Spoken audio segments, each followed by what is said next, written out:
رحمن رحمن ساعدني يا رحمن اشرح صدري قرآن املأ. او بل مختصر واقعہ درته مختصر انداز کې بیانوم. ابو رافع یهودی د خیبر کې اوسېږي، خیبر نه لږ دې خوا ځای دی، په هغې کې اوسېږي. دا هم ډېر د نبي علیه السلام دشمن او د اسلام او د دین اسلام او د الله د رسول دشمنو. هغه نبی علیه الصلاة والسلام د هغه متعلق دا کعب ابن اشرف چې مړ کړی و دا د اوس قبیلې خلک وو. نو د خزرج بله قبیله وه، هغې وي چې اوس قبیلې خو ډېر لوی کارنامه وکړه، خو د دینه به غټه کارنامه وکړه. نبي علیه السلام چې کله دا خبره وکړه چې ابو رافع مردارول غواړي، نو د خزرج قبیلې کسان پاڅېدل، عبدالله ابن عتیق او نور ملګري ورسره دي، وی موږ له اجازت راکړي. لاړل ورسېدل، خیبر لرې دی، 180 کیلومیټر فاصله ده د مدینې منورې نه. هلته چې ورسېدل نو دی د خپلو نورو ملګرو ته وایي تاسو دلته کښېنئ یو پټ ځای کې، او زه ورځم د ده دې قلا ته د ورننوتو څه تدبیر کوم، څه چل ول جوړوم چې دې قلا ته دننه ورشم. نو دا د ماښام ټیم دی،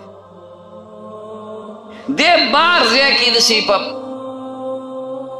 قلا نه بار پټي کې کېناسته، داسې اندازه باندې کېناسته که سړی چې اودس ماتوي، میتیازو ته ناست. نو کوم سړی چې څوکیدار دی، ګیټ کیپر دی، او ته وایي یا لکه که دننه راځې خو زر راځه، زه دروازه بندوم، که نه د بار سړی نو بیا چې زه دروازه بنده کړم، دا ډوغه ګوګونه که څادر یې په ځان راچولی او دننه لاړ، قلا ته دننه لاړ. دې قربانۍ ته ګوره،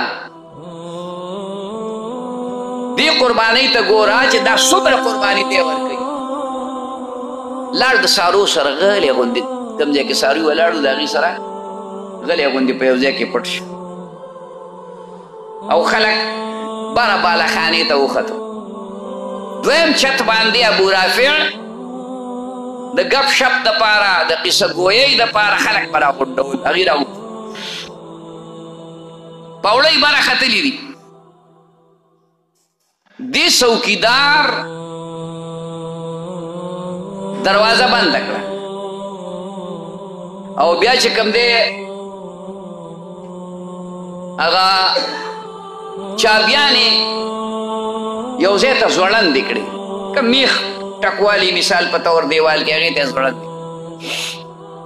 قصه ګویي وشوه، په دې قلا کې به دننه ډېر خلک وو. پخوا دا طریقه وه، عربو کې چې کوم کلي مونږ پخواني لیدلي دي، نو هغه داسې دي چې په یو قلا به پوره 15-20 کورونه یا د دې نه هم ډېر.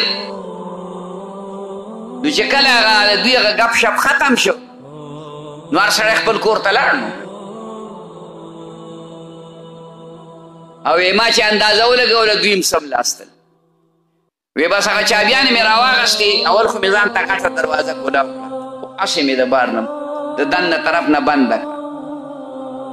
وی بیا چې به تلمه یو دروازه هغه مې کولاوله په چابۍ، خو په ځان پسې به مې بندوله چې د وروستو نه راپسې څوک رانه شي.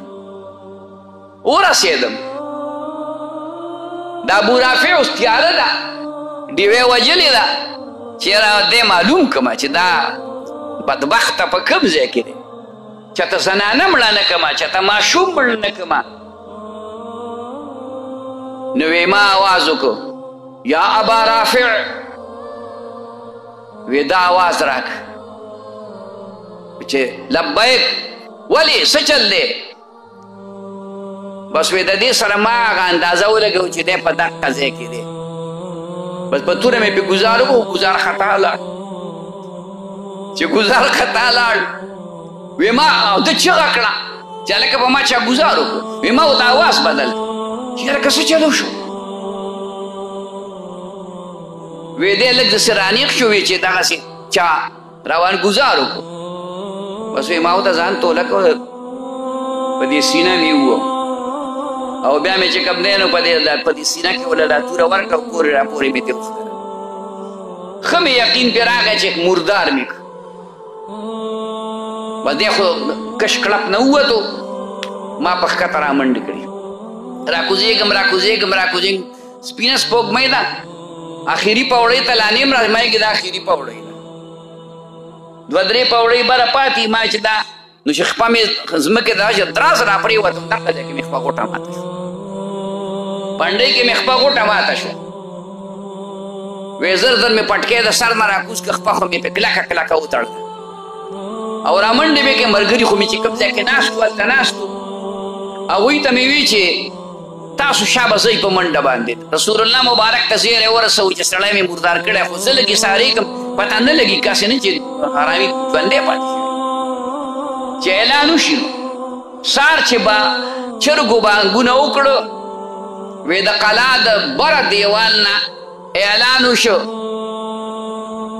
چې قتلا ابا رافع الانباري.